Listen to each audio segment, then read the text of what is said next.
کہ گناہوں کی سزا وہ مرنے کے بعد جہنم ہے۔ یاد رکھنا، جب انسان گناہ کرتا ہے، اللہ کی نافرمانی کرتا ہے، تو اللہ تبارک و تعالی اس کی دنیا کو بھی جہنم بنا دیتے ہیں۔ وہ پریشان ہوتا ہے، ٹینشن میں ہوتا ہے اور ڈپریشن میں ہوتا ہے۔ دل اور دماغ کے اندر چین سکون نہیں ہوتا، دل اور دماغ کے اندر ایک آگ لگی ہوئی ہوتی ہے۔ یہ ایسی چلا کر باڈی کو ٹھنڈا کیا جا سکتا ہے، لیکن دل اور دماغ کو ٹھنڈا نہیں کیا جا سکتا۔ یہ ٹھنڈے ہوتے نیک اعمال سے، یہ ٹھنڈے ہوتے اللہ کی یاد سے، یہ ٹھنڈے ہوتے نمازوں سے، یہ ٹھنڈے ہوتے قرآن کی تلاوت سے، یہ ٹھنڈے ہوتے نیک اعمال کے اختیار کرنے سے۔ اسی طرح فرمایا کہ جب بندہ گناہ کرتا ہے تو چھٹی سزا اس کو یہ دی جاتی ہے کہ اس پر اللہ کی لعنت برستی ہے۔ لعنت کا مطلب یہ ہے کہ اللہ کی رحمت سے وہ دور ہو جاتا ہے، اللہ کی رحمت سے اس کو محروم کر دیا جاتا ہے، پھر وہ گناہ سے نکل نہیں پاتا۔ ایک گناہ کیا، اس سے نکل نہیں پایا، دوسرے گناہ کے اندر مبتلا ہو گیا، اس سے نکل نہیں پایا، تیسرے گناہ کے اندر مبتلا ہو گیا، اور وہ گناہوں میں مبتلا ہوتا چلا جاتا ہے، اللہ کی ناراضگی میں بڑھتا چلا جاتا ہے، اور لعنتیں اس پر برستی رہتی ہیں، یہاں تک کہ اللہ کی ناراضگی ہی کی حالت میں وہ اس دنیا سے بھی چلا جاتا ہے۔ میرے بھائیوں، گناہوں کے ساتھ میں چین اور سکون نہیں ہے۔ گناہوں سے بچنے کے ساتھ اگر عبادات کم کی جائیں تو نجات کے لیے کافی ہے۔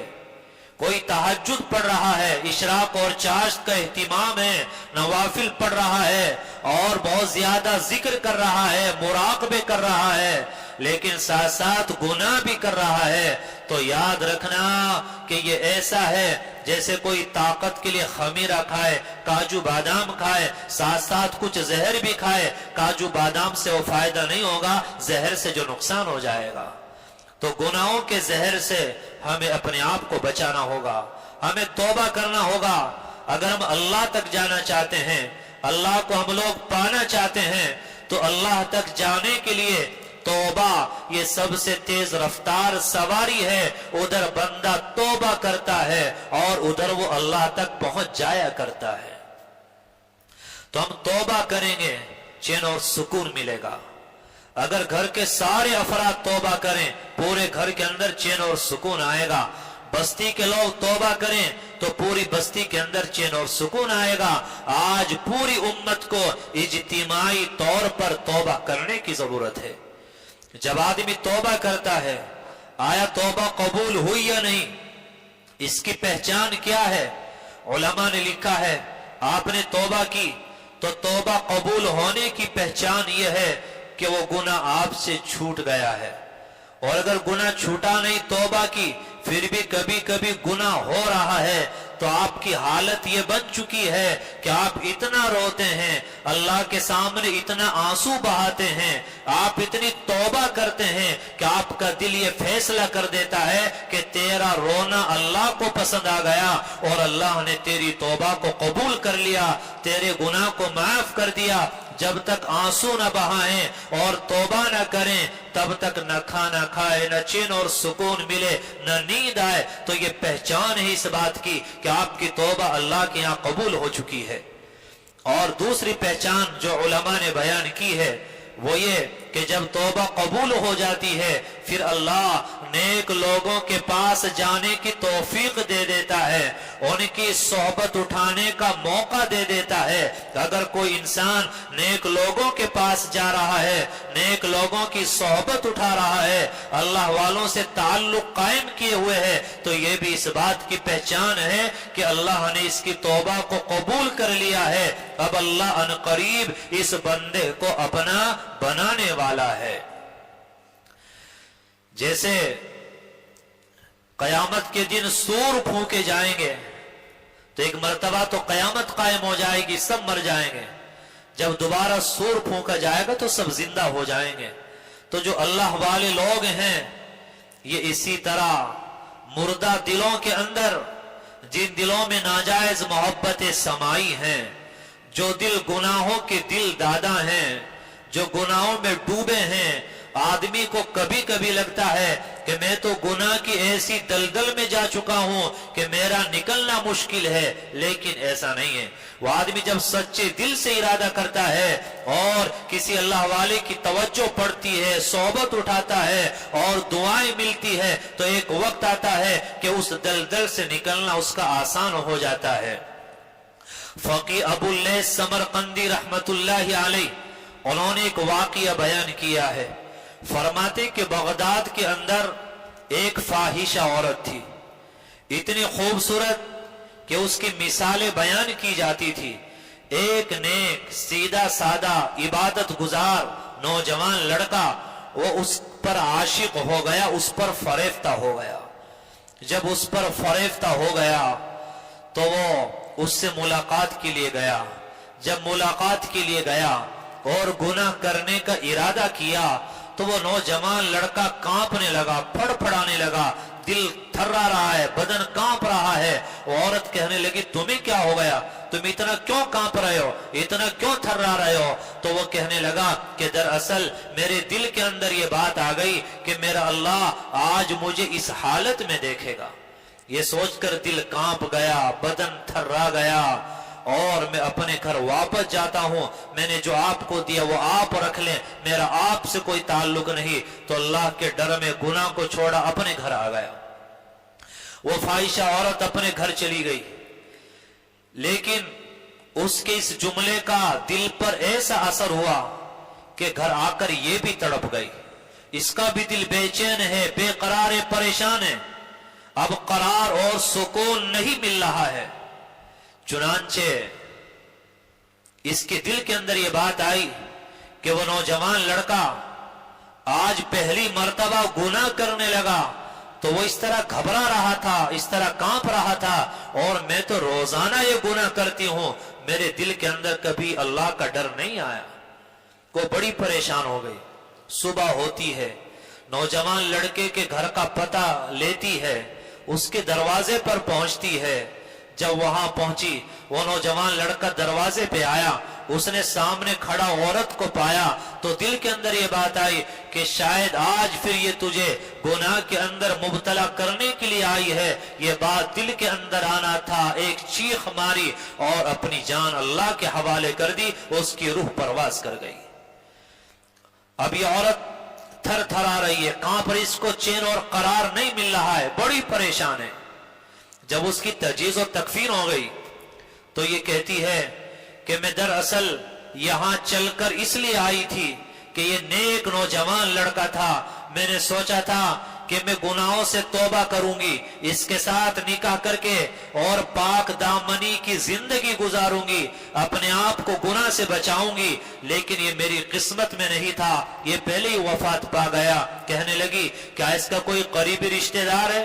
لوگوں نے بتایا ہاں اس کا ایک بھائی ہے، وہ بھی بڑا نیک ہے۔ اس عورت نے توبہ کی، اس بھائی کے ساتھ نکاح کیا۔ فرماتے بنی اسرائیل کا یہ واقعہ ہے کہ ان کی نسل کے اندر اللہ تبارک و تعالی نے بڑے بڑے 7 اولیاء اللہ پیدا فرمائے ہیں۔ تو جب آدمی توبہ کرتا ہے اور گناہ کو چھوڑتا ہے، میرے بھائیو دل پر آرے تو چلتے ہیں۔ آدمی یہ سوچتا ہے کہ اگر ناجائز محبت کو ختم کر دیا تو سکون کیسے ملے گا؟ آدمی سوچتا ہے اگر بات کرنا چھوڑ دیا تو مجھے قرار کیسے ملے گا؟ آدمی سمجھتا ہے کہ اگر ناجائز تعلقات کو میں نے آج ختم کر دیا تو مجھے سکون کیسے ملے گا؟ میرے بھائیو جتنا دل پر زخم اٹھاؤ گے، جتنا تکلیف اٹھاؤ گے، یاد رکھنا اتنا ہی زیادہ اللہ کا نور دل میں پاؤ گے اور اتنی ہی زیادہ اللہ کی محبت اپنے دل کے اندر پاؤ گے۔ یہ 2-4 دن کی پریشانی جو اس کو برداشت کر لے اور اس سے پار اتر جائے، پھر اللہ تبارک و تعالی ایسے بندے کو اتنا اونچا مقام عطا فرماتے ہیں، اپنے اولیاء کے اندر شامل فرماتے ہیں کہ وہ اللہ کے سامنے دعا کرنے کے لیے ہاتھ اٹھاتا ہے، ہاتھ نیچے نہیں آتے کہ اللہ کے یہاں اس کی دعا مقبول ہو چکی ہوتی ہے۔ آج کا نوجوان سمجھتا ہے کہ وقت کیسے گزرے گا، ٹائم کیسے پاس ہوگا، میں نے فون پر بات نہ کی تو سکون کیسے ملے گا؟ یاد رکھنا، اللہ جس کو برباد کرنا چاہتے ہیں، اللہ جس بندے سے نظر رحمت ہٹا لیتے ہیں تو پھر وہ اس گناہ کے راستے پہ جاتا ہے، وہ ناجائز محبتوں میں جاتا ہے، وہ عشق مجازی کے اندر مبتلا ہوتا ہے، گویا کہ اللہ نے اس کے دل سے اپنی محبت کو نکال لیا ہے۔ ابھی کتنی دور چلا جائے، علماء نے لکھا ہے یہ ناجائز محبتیں، یہ ناجائز رشتے، یہ ناجائز تعلقات، فرمایا کہ بعض مرتبہ انسان کے ایمان چھن جانے کا ذریعہ بن جایا کرتے ہیں، کیونکہ دل میں تو اللہ کو نہ بسایا، دل میں تو غیر کو بسایا۔ جب موت کا وقت آیا تو زبان تو کام نہیں کرتی، ہوش و ختم ہو جاتے ہیں، جو دل میں ہوتا ہے وہ سامنے آتا ہے، تو دل میں تو اللہ نہیں تھا، دل میں تو غیر کو بسایا تھا، پھر وہ سامنے آتا ہے، اور بعض مرتبہ یہ چیز انسان کے ایمان کی محرومی کا سبب بن جایا کرتی ہے۔ میرے بھائیو، اس چیز کے اندر سکون نہیں ہے۔ جب صبح میں سورج طلوع ہوتا ہے، پہلے آسمان سرخ ہوتا ہے، آسمان لال ہوتا ہے، پھر سورج طلوع ہوتا ہے، تو میرے بھائیو آج زیادہ مجاہدے نہیں ہیں، آج زیادہ محنتیں نہیں ہیں۔ حضرت شیخ عبد القدوس گنگوہی رحمت اللہ علیہ وہ رات میں عشاء کے بعد روزانہ اللہ کا ذکر کرنے کے لیے وہ جمنا پہ جایا کرتے تھے، بڑی محنت مشقت اور مجاہدے کیا کرتے تھے۔